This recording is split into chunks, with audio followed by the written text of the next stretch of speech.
Hi friends, welcome to రేమచ్చ YouTube channel. Asia కప్లో వచ్చేసరికి టీమిండియా ప్లేయింగ్ 11 ఎలా ఉండబోతుంది?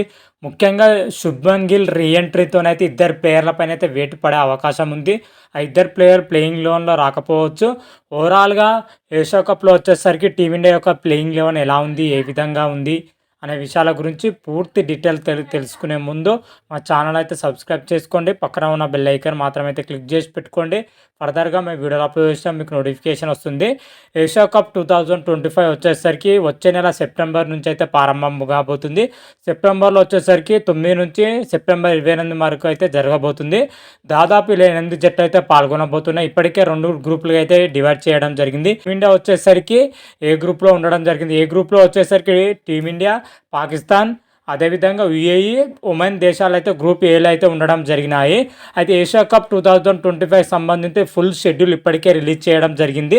ఏషియా కప్ షెడ్యూల్ ప్రకారం చూసుకుంటే టీమిండియా తొలి మ్యాచ్ సెప్టెంబర్ 10న యుఏఈతోనైతే తలబడబోతుంది. ఈ మ్యాచ్ వచ్చేసరికి దుబాయ్ వేదిక అయితే జరగబోతుంది. ఏషియా కప్లో వచ్చేసరికి టీమిండియా స్క్వాడ్కి సంబంధించి ఫుల్ జట్ని ఇప్పుడే బీసీసీఐ అయితే ప్రకటించడం జరిగింది. స్క్వాడ్లో చూసుకుంటే శుభ్మన్ గిల్ మాత్రమైతే ఎంపిక చేయడం జరిగింది. స్క్వాడ్లో శుభ్మన్ గిల్ రావడంతోనైతే ముఖ్యంగా ఇద్దరు ప్లేయర్లకు అయితే వేటు పడే అవకాశం అయితే క్లియర్ కట్గా అయితే కనిపిస్తుంది. ప్లేయింగ్ 11లో వచ్చేసరికి శుభ్మన్ గిల్ జట్టులోకి వచ్చుడే కాకుండా వైస్ కెప్టెన్ గా నియమించడం ఇప్పుడు పెద్ద భారంగా అయితే మారింది. ఒకవేళ శుభ్మన్ గిల్ ఆడాలనుకుంటే ఓపెనింగ్ పొజిషన్ లో అయితే బరిలో దిగవలసి అయితే ఉంటుంది. అప్పుడు సంజు శాంసన్ మాత్రం అయితే జట్టు నుంచి అయితే తొలగించవలసి అయితే ఉంటుంది.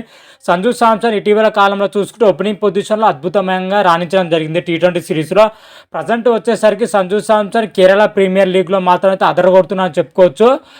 నిన్న సూపర్ సెంచరీ చేయడం జరిగింది 42 బంతుల్లోనే. అదేవిధంగా మొన్న వచ్చేసరికి కేవలం 20 బంతుల్లోనే మరోసారి అయితే హాఫ్ సెంచరీతోనైతే ఆకట్టుకోవడం జరిగింది. భీకరమైన ఫామ్లో ఉండడం జరిగింది సంజు శాంసన్. ఇలాంటి టైంలో వచ్చేసరికి శుభ్మన్ గిల్ పక్కన పెట్టి మన సంజు శాంసన్ ఓపెనింగ్ పొజిషన్లో బరిలో దించుతారా లేదైతే అనుమానంగానే అయితే ఉందని చెప్పుకోవచ్చు. శుభ్మన్ గిల్ ఎంట్రీతోనైతే సంజు శాంసన్తో పాటు అదేవిధంగా రింకు సింగ్ కూడా వేటు పడే అవకాశం అయితే కనిపిస్తుంది. రింకు సింగ్ వచ్చేసరికి మిడిల్ ఆర్డర్ పొజిషన్లో అయితే బరిలో దిగవాల్సి అయితే ఉంటుంది. అతను పోటీగా వచ్చేసరికి శుభన్ దుబేతో పాటు జితేశ్వర్ శర్మ లాంటి ప్లేయర్స్ అయితే ఉండడం జరిగింది. ఎందుకంటే వికెట్ కీపర్ పొజిషన్లో సంజు శాంసన్ ఉంటే రింకు సింగ్ అయితే ప్లేయింగ్ 11లో ఉండాడు. ఇప్పుడు శుభన్ గిల్ రావడంతో అయితే సంజు శాంసన్ పక్కన పెట్టడం జరిగింది. Sanju Samson middle order position అనుకున్నంత స్థాయిలో రాణించలేకపోతున్నాడు. కాబట్టి అతని ప్లేస్లో వచ్చేసరికి జితేశ్వర్ శర్మని తీసుకునే అవకాశం ఉంటుంది. అప్పుడు రింకు సింగ్ని అయితే ప్లేయింగ్ 11 నుంచి అయితే తప్పించవలసి అయితే ఉంటుంది. ఓవరాల్గా చూసుకుంటే శుభన్ గిల్ ఎంట్రీతోనైతే సంజు శాంసన్కి అదేవిధంగా రింకు సింగ్లకు అయితే భారీ షాక్ తగిలే అవకాశం అయితే క్లియర్ కట్గా అయితే కనిపిస్తుంది. ఓవరాల్గా చూసుకుంటే ఏషియా కప్లో టీమిండియా యొక్క ప్లేయింగ్ 11 మాత్రం అయితే మ్యాక్సిమం ఈ విధంగానే ఉండే అవకాశం అయితే కనిపిస్తుంది. ఓపెనింగ్ పొజిషన్లో చూసుకుంటే అభిషేక్ శర్మతో పాటు శుభ్మన్ గిల్ అయితే బరిలో దిగే అవకాశం అయితే కనిపిస్తుంది. 3వ స్థానంలో వచ్చేసరికి తిలక్ వర్మ అయితే బరిలో దిగుతున్నాడు. ఇటీవల కాలంలో 3వ స్థానంలో తిలక్ వర్మ అద్దర కొడుతున్నాడు. ఆ తర్వాత స్థానంలో చూసుకుంటే సూర్యకుమార్ యాదవ్ అయితే రానున్నాడు 4వ స్థానంలో. 5వ స్థానంలో వచ్చేసరికి అక్షర్ పటేల్ దించుతారా, లేకపోతే శివన్ దుబేని దించుతారా, లేదంటే హార్దిక్ పాండ్యాని దించుతారా అయితే చూడాలి. ఓవరాల్గా ఈ ముగ్గురులో ఏ పొజిషన్లో అయినా ఆడగల సత్తా ఉన్న ప్లేయర్స్ అని చెప్పుకోవచ్చు. మ్యాచ్ సిచ్యువేషన్ బట్టి అయితే వీళ్ళనైతే మార్పు చేసే అవకాశం ఉంది. కాకపోతే ఆర్డర్లో చూసుకుంటే మాత్రం అయితే హార్దిక్ పాండ్యా వచ్చే అవకాశం ఉంది 5వ స్థానంలో. 6వ స్థానంలో వచ్చేసరికి సంజు శాంసన్ లేదా జితేశ్వర్ శర్మలు ఇద్దరికి ఒకరికైతే చోటు లభించే అవకాశం ఉంటుంది. ఆ తర్వాత స్థానంలో చూసుకుంటే శివన్ దుబే, ఆ తర్వాత స్థానంలో చూసుకుంటే అక్షర్ పటేల్. ఓవరాల్గా బ్యాటింగ్ డెప్త్ వచ్చేసరికి 8వ పొజిషన్ వరకు అయితే టీమిండియా బ్యాటింగ్ డెప్త్ అయితే ఉండబోతుంది. ఆ తర్వాత బౌలింగ్ డిపార్ట్మెంట్లో చూసుకుంటే జస్ప్రీత్ బుమ్రాతో పాటు హర్షదీప్ సింగ్ పేస్ విభాగం అయితే మొయ్యనున్నారు. అదేవిధంగా స్పెషలిస్ట్ స్పిన్నర్గా వచ్చేసరికి వరుణ్ చక్రవర్తిని తీసుకునే అవకాశం ఉంది. ఇక్కడ చూసుకుంటే మాత్రం అయితే కుల్దీప్ యాదవ్ వచ్చేసరికి బెంచ్కే పరిమితం అవ్వాల్సి అయితే ఉంటుంది. ఒకవేళ దుబాయ్ పిచ్చులు టోటల్గా స్పిన్కి అనుకూలిస్తే మాత్రం అయితే ఒక పేసర్ని అయితే పక్కన పెట్టాల్సి ఉంటుంది. అప్పుడు కుల్దీప్ యాదవ్ అయితే జట్టులోకి వచ్చే అవకాశం ఉంటుంది. అంతవరకు మాత్రం అయితే కుల్దీప్ యాదవ్ బెంచ్కే పరిమితం అవ్వాల్సి అయితే ఉంటుంది.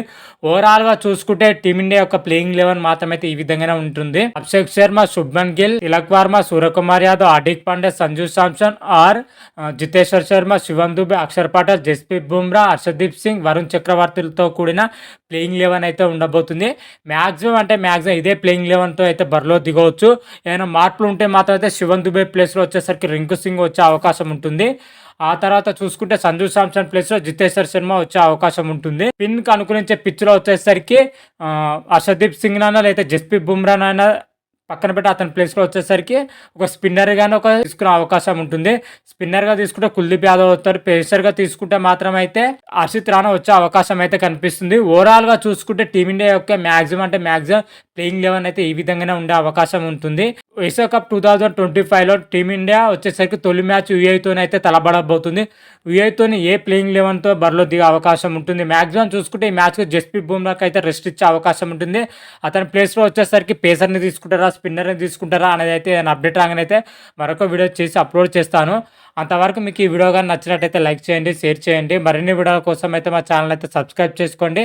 పక్కన ఉన్న బెల్ ఐకాన్ మాత్రం అయితే క్లిక్ చేసి పెట్టుకోండి. ఫర్దర్గా మేము వీడియోలు అప్లోడ్ చేస్తే మీకు నోటిఫికేషన్ వస్తుంది. హర హర మహాదేవ్, శంభో శంకర. Thank you.